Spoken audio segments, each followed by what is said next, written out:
قال رسول اللہ صلی اللہ علیہ وسلم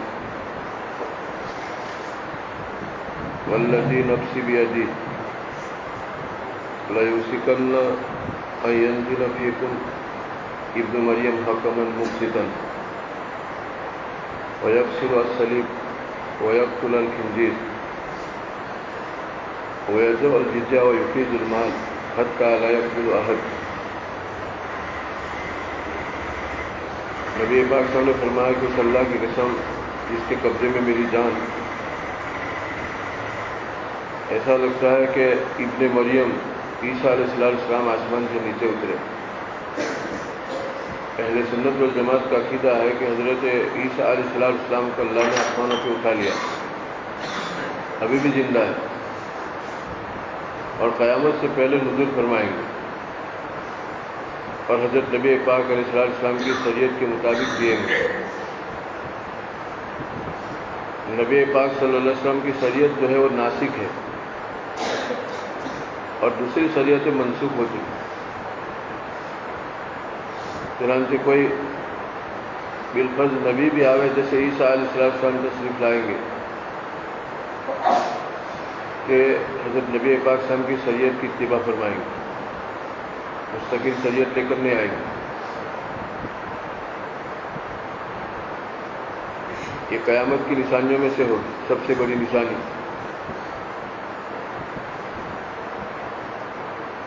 حضرت نانوتوی رحمۃ اللہ کی کتاب ہے تحذیر الناس، اس کے اندر یوں لکھا ہے، اس کو ثابت کرنے کے لیے لکھا ہے کہ آپ کے بعد کوئی نبی نہیں آئیں گے، آپ خاتم الانبیاء۔ حضرت نبی پاک صلی اللہ علیہ وسلم خاتم الانبیاء، لا نبی بعدہ، اس کے بعد کوئی نبی دنیا میں آنے والے نہیں، مستقل شریعت لے کر کوئی نبی نہیں آئے گا۔ تو حضرت نبی پاک صلی اللہ علیہ وسلم کے خاتم الانبیاء ہونے کو ثابت کرنے کے لیے نانوتوی رحمۃ اللہ نے کتاب لکھی ہے تحذیر الناس، ایک رسالہ ہے، بہت ٹھوس، سمجھ نہیں سکتا ہے کہ اردو میں پھر بھی کسی کو سمجھنے کی شوق ہو تو منگوا کے پڑھے، پھر کہے اردو میں ہے، وہ پڑھتے تو آئے گا لیکن اس کے مضامین سمجھتے نہیں آئے گا۔ اب جس کتاب کا موضوع اور مقصد انبیاء علیہ السلام کے اور اللہ کے رسول اسلام کی خاتمیت کو ثابت کرنا ہو، اس میں کوئی ایسی بات آوے کہ اللہ کے رسول کے بعد بھی کوئی نبی آ سکتا ہے، یہ بدعتی لوگوں نے بیچاروں نے اس کا مطالعہ کیا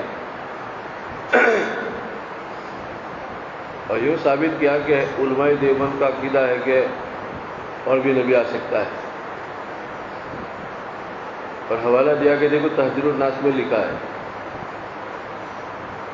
حضرت نانوتوی رحمۃ اللہ علیہ نے تحذیر الناس میں ثابت کیا ہے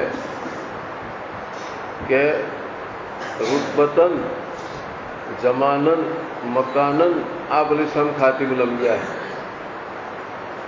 زماناً، مکاناً، رتبتاً، جیسے راشٹرپتی یہ آخری رتبہ، اس کے بعد کوئی ڈگری نہیں، اس کو رتبتاً کہے۔ اب راشٹرپتی منموہن وغیرہ گھومنے نکلے لال قلعے میں، اور 2 قدم ذرا منموہن آگے نکل گئے، ایسا نہیں کہ ان کا مقام اس سے اونچا ہو گیا، رتبتاً یہ آخری ہے، چاہے منموہن آگے چل رہے، لیکن رتبتاً یہ سب سے پہلے اور سب سے آخر میں، لاسٹ رتبہ۔ حضرت نبی پاک علیہ السلام کی خاتمیت کو زماناً، مکاناً، رتبتاً ثابت کرتے ہوئے حضرت نے یہ لفظ لکھا ہے کہ اگر بالفرض کوئی نبی آ بھی جائے، یہ حضرت عیسیٰ علیہ السلام کی طرف اشارہ تھا، تو آپ کی خاتمیت پر اثر نہیں پڑے گا، اب خاتم الانبیاء۔ اب یہ لفظ جو لکھا کہ اگر بالفرض کوئی نبی آ بھی جائے تو آپ کی خاتمیت پر اثر نہیں پڑے گا، آپ علیہ السلام خاتم الانبیاء ہے، یہ لفظوں کو لے کر انہوں نے کیسا اچھا کہ دیکھیں کتاب میں لکھا ہے کوئی نبی آ سکتا ہے، اللہ بالفرض کوئی نبی آ بھی جائے جو عیسیٰ علیہ السلام کا آنے کا عقیدہ ہے تو آپ کی خاتمیت پر کوئی اثر پڑے گا نہیں۔ اب اتنی سادہ بات بھی نہیں سمجھ میں آئی۔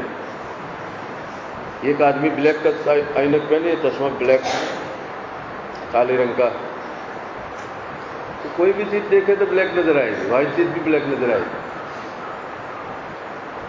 ایک آدمی بدگمانی کا چشمہ پہن لے تو اس کو اپنے آزو بازو کوئی ٹھیک لگیں گے نہیں اس کے سوا، وہی اچھا بس. آدمی جس عینک سے کسی کو دیکھے، آدمی کی جو سوچ ہے وہ چشمہ ہے. اور جس سوچ سے دیکھے گا ماحول کو، اگر ایسا عینک لگائے سفید وائٹ، ہر چیز اپنی اصلی شکل میں نظر آئے گی، اپنی اپنی شکل میں. جس کا جو رنگ ہے اس رنگ میں وہ چیز نظر آئے گی. لیکن ایک آدمی گرین کلر کا چشمہ پہن لے تو سب گرین لگے گا، گرین کلر کا. باہر نکلے گا تو بس سے بھی گرین، ڈرائیور بھی گرین، کنڈکٹر بھی گرین، ٹکٹ بھی گرین کلر کی.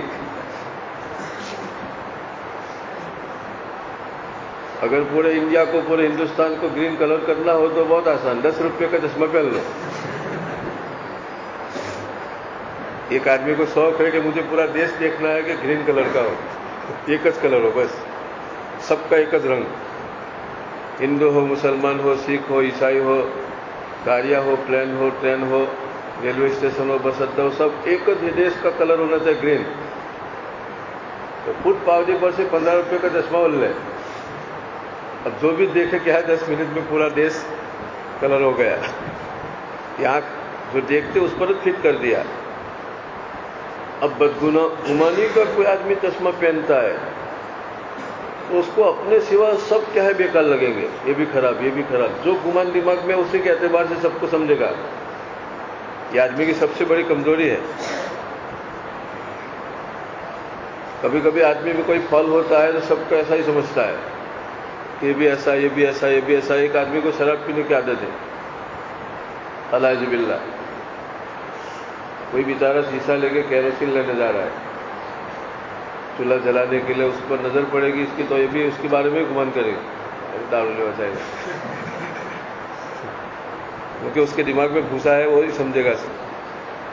آپ کو سمجھ میں نہ آئے تو میں سمجھاؤں. آدمی خود جس خرابی میں مبتلا ہوتا ہے سب کو وہی سمجھتا ہے، یہ بھی ایسا، یہ بھی ایسا ایسا. نہ سمجھ میں آئے سمجھاؤ. چھوٹے بچے کبھی گھومتے ہیں، کھیل کھیلتے ہیں، 15-20 چکر لگاتے ہیں، گھومتے ہیں، پھر ایک دم کھڑے ہو جاتے ہیں. گھومنے کے بعد کھڑے ہوتا ہے تو اس کو لگتا ہے کہ پوری دنیا گھوم رہی ہے، اس کے ابا بھی، اس کی امی بھی سب گھوم رہے ہیں. کوئی استھر نہیں. اس کے دماغ کا بیضا گھومتا ہے تو اس کو لگتا ہے کہ پوری دنیا گھوم رہا ہے، حالانکہ اس کے دماغ کا اندر کا بیضا گھوم رہا ہے. تو جو استھر ہے وہ بھی گھومتا نظر آئے.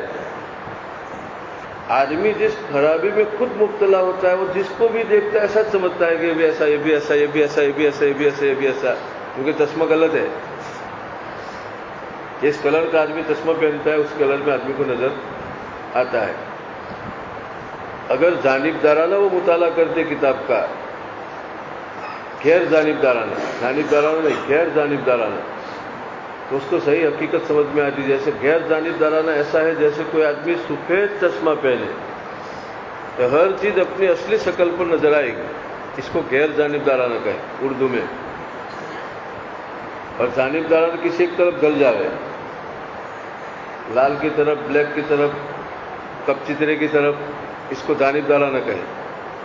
اور غیر جانبدارانہ کا معنی کسی طرف نہیں، ایک دم غیر جانبدارانہ انداز میں، یعنی وائٹ چشمہ. اس کی عبارت صحیح سمجھ میں آتی. مولانا نانوتوی رحمۃ اللہ کی عبارت کا مقصد کیا ہے؟ بالفرض اگر کوئی نبی آوے تو بھی آپ کی خاتمیت پر اثر نہیں پڑے گا، کیونکہ آپ زماناً، مکاناً، رتبتاً خاتم الانبیاء ہے. اب اتنی دقیق بات کیسے سمجھ میں آئے ان کو؟ یہ تو میں نے سمجھائی. اگر کوئی سمجھنا اول وہلے میں چاہے تو محنت کرنی پڑے. آپ علیہ السلام نے فرمایا کہ حضرت عیسیٰ علیہ السلام تشریف لائیں گے، حکماً مقسطاً، انصاف دوست بادشاہ بن کے آئیں گے. اور ان کے آنے کے بعد برکتیں ہوگی. اتنی برکت ہے، کوئی آدمی تھیلی سونے چاندی کی بھر کے نکلے گا کہ میں کسی کو دوں، صدقے کا ثواب کماؤں. اب جس آدمی کو بھی وہ پیش کرے گا، جس کو بھی پیش کرے گا اس کو اپنے گھر لے جائے گا اور دروازہ کھول کے بتائے گا دیکھو میرا گھر سونے کا بڑا ہے، اب سے لے کے مت آنا جا. مال کا سیلاب آئے گا جیسے پانی کا سیلاب آتا ہے. آدمی سمندر کے کنارے سے گزرے گا تو بڑے بڑے ٹکڑے سونے کے چاندی کے پڑے ہوں گے، اور یوں کہے گا کہ اس کی وجہ سے میرے ہاتھ کاٹے گئے، چوریوں کہے گا، یا اس کی وجہ سے فلاں سے میں نے کئی سال تک دشمنی کی، آج اس کو کوئی لینے والا بھی نہیں۔ سیلاب آئے گا مال کا، یفید المال۔ آپ علیہ السلام نے فرمایا وَيَكْسِرُ الصَّلِيبَ، حضرت عیسیٰ علیہ السلام آئیں گے تو عیسائیت ختم کریں گے، صلیب یہ اس کی نشانی ہے، شعار ہے، اس کو ختم کریں گے، اور خنزیر کو قتل کریں گے۔ یہ لوگ خنزیر کو بکری سمجھ کے کھاتے ہیں، جیسے بکری حلال خنزیر بھی حلال، اعوذ باللہ۔ بے حیائی میں اور بے مروتی میں خنزیر سے بڑھ کے کوئی نہیں۔ جو آدمی خنزیر کا گوشت کھائے گا وہ صفات اس پہ منتقل ہو جائے گی۔ چنانچہ آج خنزیر کھانے والوں کی زندگی دیکھو، ان کے یہاں حیا نام کا کوئی لفظ ہی نہیں ہے، شرم کیا ہے وہ لفظ ہے نہیں، یہ گوشت کا اثر۔ عیسیٰ علیہ السلام آئیں گے تو خنزیر کو ختم کریں گے، اور جتیا بتیا نہیں، مسلمان ہو جاؤ، اور مال اتنا ہوگا کہ لا یقبل احد، کوئی قبول کرنے والا نہیں ہوگا۔ افاظ یفید افاظن مانے فیضان، سیلاب آئے گا مال کا۔ یہ قادیان میں ایک آدمی پیدا ہوا، غلام احمد قادیانی، اس نے دعویٰ کیا کہ میں نبی ہوں۔ ابتدا میں تو یوں کہہ رہا تھا کہ میں اللہ کا ولی ہوں، ولی ولایت پر تھا وہ۔ دھیمے دھیمے دھیمے ترقی کرتے کرتے کہنے لگا کہ یوں لگتا ہے کہ میں آج کل نبی بن جاؤں گا، تیاری ہے۔ پھر نبوت کا دعویٰ کیا، غلام احمد قادیانی۔ حضرت شاہ صاحب رحمۃ اللہ علیہ کا زمانہ تھا، انور شاہ کشمیری رحمۃ اللہ علیہ۔ حضرت شاہ عطا اللہ بخاری رحمۃ اللہ علیہ کو بلا کے کہا کہ قادیان میں جا۔ حضرت شاہ عطا اللہ بخاری رحمۃ اللہ علیہ حضرت شاہ صاحب کے شاگرد تھے،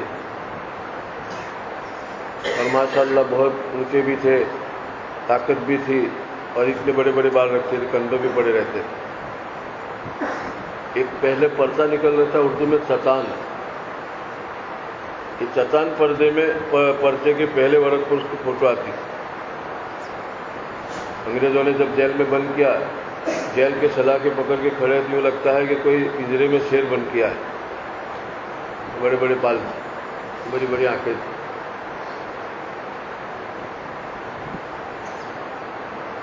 وہاں جا کے انہوں نے 10 گھنٹے بیان دیا قادیانی کے خلاف، شاہ اللہ بخاری رحمۃ اللہ علیہ، نماز پڑھ کے پھر بیان، اور قادیانی کے خلاف ایسی تحریک چلائی کہ کوئی شادی کی دعوت دے تو بھی رد قادیانی میں بیان کرنے کا، کوئی جلسے میں دعوت دے تو بھی رد قادیانی۔ جیسے کبھی کوئی موسمی وبا عام ہوتی ہے تو سرکار گھر گھر ایک دوا تقسیم کرتے ہیں، ملیریا نابود، ملیریا نابود، ملیریا نابود۔ آپ کو بیماری ہو کہ نہ ہو، چیک ان کراؤ۔ تو یہ وبا پھیلنے کا اندیشہ تھا ہندوستان میں، تو چند نفوس سے کچھ ایسے کھڑے ہو گئے، کوئی بھی موڑ پر کھینچتان کے اس کی رد بات کرے کہ اس امت کے لعین، اس امت کے مردود، اس امت کے شیطان، اور اس کا جواب دے۔ حضرت شاہ صاحب رحمۃ اللہ کتاب لکھی ہے عقیدۃ الاسلام فی حیات عیسیٰ علیہ السلام۔ وہ قادیانی نے یوں کہا کہ وہ آخری زمانے میں عیسیٰ علیہ السلام نازل ہونے والے مسیح موعود، وہ میں خود ہوں مسیح موعود۔ تو پہلے تو مسیح موعود کہا اپنے آپ کو۔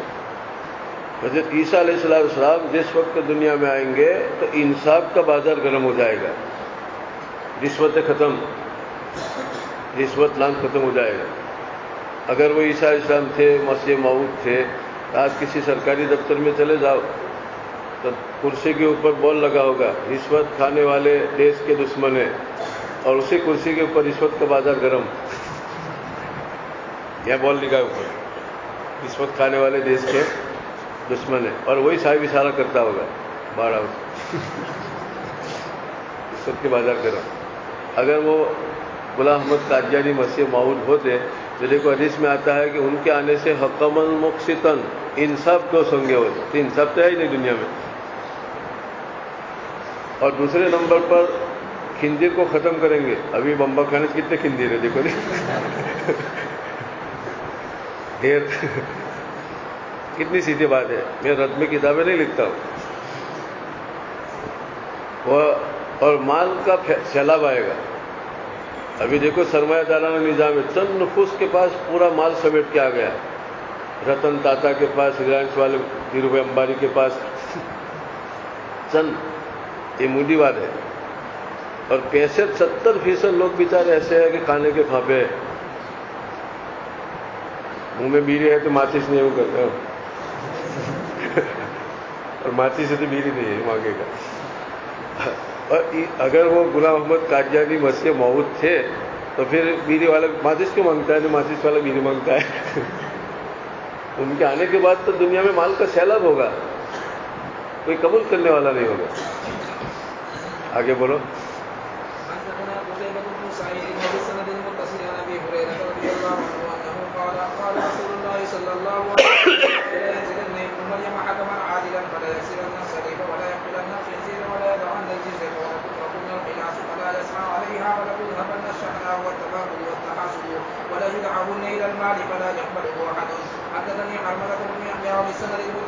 اس روایت میں دوسری بات ہے کہ حضرت عیسیٰ علیہ السلام تشریف لائیں گے تو یہ اونٹنیاں کثیر تعداد کے اندر پھرتی ہوگی، اس کو کوئی لے گا بھی نہیں. مالج اتنا ہوگا کہ اونٹنی تو مفت. ایک آدمی کسی کے پاس دودھ لینے جائے گا تو پوری اونٹنیاں دے دے گا، جتنا دودھ چاہے لے لو. اونٹنی دودھ کا پرب ہے، جتنا چاہے دو لو تھوڑی دیر میں. اب دودھ اس کا کوئی پیسہ بھی نہیں لگتا. آج جبکہ چھاچھ بکتی ہے، دہی بکتا ہے، نہیں وہ مسیح موعود قادیان میں پیدا ہوا. بولو عیسیٰ السلام کے نزول کے وقت تو دنیا میں کوئی جانور بھی مفت میں نہیں لے گا. یوں ہی گھومتے ہوں گے جیسے دوسرے جانور گھومتے ہیں. کیسے اتنے ہوں گے؟ وَلَتَذْهَبَنَّ الشَّحْنَةُ وَالتَّبَاغُضُ، اور آپس کا کینہ کپت ایک دم نکل جائے گا. یہ جتنی بھی کھینچا تانی ہے پیسوں کی ہے. میرے پاس ہے ان کے پاس نہیں ہے، تحاسد تباغض. جن کے پاس نہیں ہے وہ حسد کرتا ہے ان سے، جن کے پاس ہے ان سے. عیسیٰ اسلام کے نزول کے وقت تک کوئی آدمی باقی نہیں ہوگا جس کے پاس خربوں روپے کا سونا چاندی نہ ہو. اب تباغض تحاسد ہوگا ہی نہیں، کھینچتان ہوگی ہی نہیں. تو اگر غلام محمد قادیانی مسیح موعود ہوتا، کبھی ایک محلے میں 10 آدمی رہتے تو ایک کا دل دوسرے سے کروا ہے. ایک دسترخوان پر بیٹھنے والے دوسرے کی ٹانگ توڑنے کی چکر میں ہے. ایک اوتلی پر بیٹھنے والے، ایک گاڑی میں بیٹھنے والے 4 آدمی جا رہے ایک ساتھ، اور ہر ایک دوسرے کی ٹانگ توڑنے کے چکر میں ہے. ایک دسترخوان پر کھا رہے، یوں لگتا ہے کہ سب ہم پیالہ ہم نوالا، پیالے کی بھی ساتھی روٹی کی بھی ساتھی، لیکن ایک کا دل دوسرے سے ایک دم تلخ کروا. اور ہر ایک یوں چاہتا ہے کہ موقع ملے تو اس کو گرا دو اور میری دکان چمکاؤ. اگر غلام محمد قادیانی مسیح موعود ہوتا تبھی تو عام تحاسد تباغض ہے. اور حضرت عیسیٰ السلام کے نزول کے وقت برکت یہ ہوگی کہ آپس کا کینہ ختم ہو جائے گا، حسد ختم، مال اتنا ہوگا. اگر اس وقت کوئی زندہ ہوگا اور معمولی رقم پر کسی کے ساتھ لڑائی کی ہوگی، گالیاں دی ہوگی، تو اس کو اتنی پشیمانی، اتنی حسرت ہوگی کہ اس کے لیے میں نے خدا کو گالیاں دی، الیاذ باللہ. ایک آدمی کی قیمت، تھرڈ کلاس آدمی کی قیمت، آدمی کی پوری دنیا کی دولت کا ڈھیر ایک طرف اور وہ آدمی ایک طرف، اس کی قیمت نہیں بن سکتا اللہ کیا. اور 2 پیسوں کے لیے دشمنی جو آدمی مال کے ناطے ایک دوسرے سے دشمنی کرتا ہے وہ آدمی کی قیمت سمجھتا ہی نہیں. وَلَقَدْ خَلَقْنَا الْإِنسَانَ فِي أَحْسَنِ تَقْوِيمٍ، قرآن نے کہا وَلَقَدْ كَرَّمْنَا بَنِي آدَمَ. مسلمان نے مطلق انسان کو ہم نے کرامت کا، قیمت کا تاج پہنایا. تھرڈ کلاس آدمی اتنا قیمتی، اتنا قیمتی، اتنا قیمتی کہ پوری دنیا کی دولت کا ڈھیر ایک طرف اور تھرڈ کلاس آدمی دوسری طرف. اس کی قیمت نہیں بن سکتا، اللہ نے بنایا. مَا مَنَعَكَ أَن تَسْجُدَ لِمَا خَلَقْتُ لِمَا صَنَعْتُ بِيَدَيَّ. ابلیس کو اللہ نے یہ فرمایا کہ جس آدم کو میں نے اپنے ہاتھ سے بنایا اس کے سامنے کیوں جھکتا نہیں، اس کی قیمت کیوں نہیں ہانکتا، اس کی قیمت کیوں نہیں مانتا تھا. یہ جھکانا اس کی قیمت سمجھانا تھا. اللہ نے یہ فرمایا کہ ماں صنعت بیدی، ہر چیز کو اللہ نے آرڈر دے دیا، آسمان بناؤ، زمین بناؤ. انسان کو اللہ نے اپنے ہاتھ سے بنایا. دیکھو ماں صنعت بیدی، جس کو میں نے اپنے ہاتھ سے بنایا، اس کا چہرہ، اس لیے چہرے پر تھپڑ مارنا متفق حرام ہے. چہرے پر تھپڑ مارنا پکھا کے نزدیک متفق حرام. اللہ نے جس چہرے کو اپنے ہاتھ سے بنایا اس کی توہین کرتا ہے. جانور کے چہرے پر مارنے کا بھی حکم نہیں. انسان کو تو اللہ نے اپنے ہاتھ سے بنایا, تو چہرے پر تھپڑ مارنا متفق حرام. اب آدمی دو پیسوں کے لیے ایک دوسرے سے جھگڑا کرے اور لڑائی کرے, مقدمہ لے جائے عورت میں, زمین کا, مکان کا, اس نے انسان کی قیمت سمجھی ہی نہیں. اگر وہ حق پر ہے پھر بھی جھگڑا چھوڑ کے اس کی قیمت ہانکے گا تو جتنے لاکھوں کے لیے جھگڑا ہے اس سے کئی گنا اللہ اس کو دے دے گا مرنے سے پہلے. اور معمولی بات پر عورت میں جھگڑے جائیں گے. میرا گھر دبا لیا, میری زمین دبا لی, میرے پیسے دبا لیے. آدمی کی قیمت نہیں سمجھتا ہے. فتویٰ الگ چیز ہے اور اخلاقیات اس سے اونچی چیز ہے. فتویٰ سے اوپر کی چیز کیا اخلاقیات ہے. فتویٰ تو نیچے کی چیز ہے. فتویٰ بھلے جواز کا ملے لیکن فتویٰ سے اونچی چیز اخلاقیات کی ہے.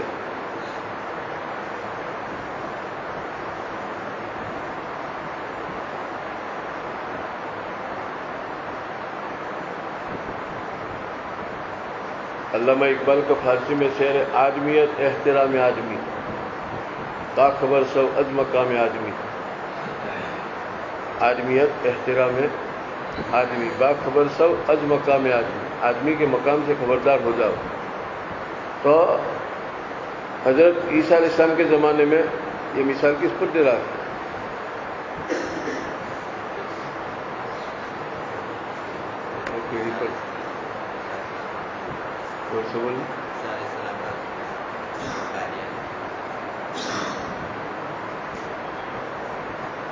اس زمانے میں جب مال ہوگا تو آدمی افسوس کرے گا کہ اس کی وجہ سے میں نے فلاں کو گالی دی.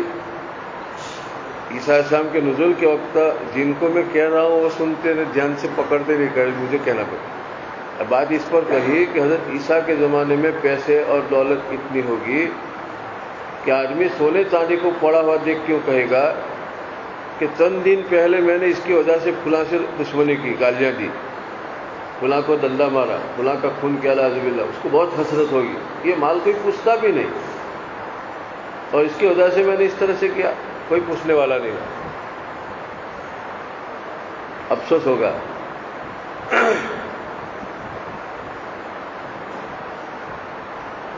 جیسے اللہ پاک کسی کو حقیقی ایمان دے اور مرنے کے بعد قبر میں راحتیں دے, جنت کی کھڑکی کھولے, تو اس کو دنیا کی چیز کے فوت ہونے پر جو افسوس ہوتا تھا اس پر اس کو افسوس ہوگا کہ میں کیسی کتنی گھٹیا چیز کے فوت ہونے پر افسوس کر رہا تھا. چیز تو اس کو کہے, نعمت تو اس کو کہے. میں تو دنیا میں کوئی چیز فوت ہو جاتی میں کتنا افسوس کرتا تھا. چیز تو اس کو کہے جو قبر میں اللہ نے نعمتیں دی ہے. میں اس کی وجہ سے, دنیا کی چیزوں کی وجہ سے افسوس کر رہا تھا. اس کو افسوس اس بات پر قبر میں ہوگا. ایک بزرگ تھے, وہ لکھتے ہیں کہ میں بچپن میں کھیل کھیلتا تھا, جوا, اور وہ کھیل اس طرح سے تھا کہ گنا کے موسم میں گنے کے ٹکڑے کرنے کی اتنے گنا, پھر 25 بچے 10-7 بچے گنے کے پوری وہ گٹھیاں لے کے آئے, اس کے ٹکڑے کرے, اور 25 باری باری اس طرح سے پھینکے. اب ایک نے, 2 نے, 3 نے, 24 میں نے, 25 میں نے پھینکا. اب جس کے آگے نکل جائے 25 میں سے, وہ پیچھے والوں کی 24 کی سب کے گندے ٹکڑے لے لے, جیت گیا. یہ بزرگ کہتے ہیں کہ ایک دفعہ میں بچپن میں ایک بھاری ہار گیا, ایک بھاری گنا کیا ہے, ہار گیا. تو کئی مہینوں تک میں روتا رہا کہ میں لٹ گیا, برباد ہو گیا, میں کتنا ہار گیا. لیکن جب اللہ نے مجھ کو جوانی دی اور جوانی میں دولت کے ڈھیر دیے بہت ساری, تو کبھی کبھی میں بیٹھتا اور سوچتا, وہ بھاری والا واقعہ بھی اتنی ہنسی آتی کہ میں معمولی گنے کی بھاری کے ہار جانے پر کتنا افسوس کر رہا تھا بچپن میں. ابھی مجھے اللہ نے اتنا دیا ہے کہ ایک کئی لاکھ بھاریاں لا سکتا ہوں. ایک بھاری میں بھی نے اتنا افسوس کیا. اسی طرح قبر میں جانے کے بعد پوری دنیا کا بھی وہ مالک ہوگا, اس کے چھوٹنے پر افسوس کیا ہوگا. قبر کی نعمتوں کے مقابلے میں جنت کی, اس کو افسوس ہوگا کہ میں کتنا نادان تھا کہ دنیا کی معمولی چیزوں کے لیے افسوس کر رہا تھا. کتنا افسوس ہوگا. عیسیٰ علیہ السلام کے نزول کے وقت جب مال کا سیلاب آئے گا,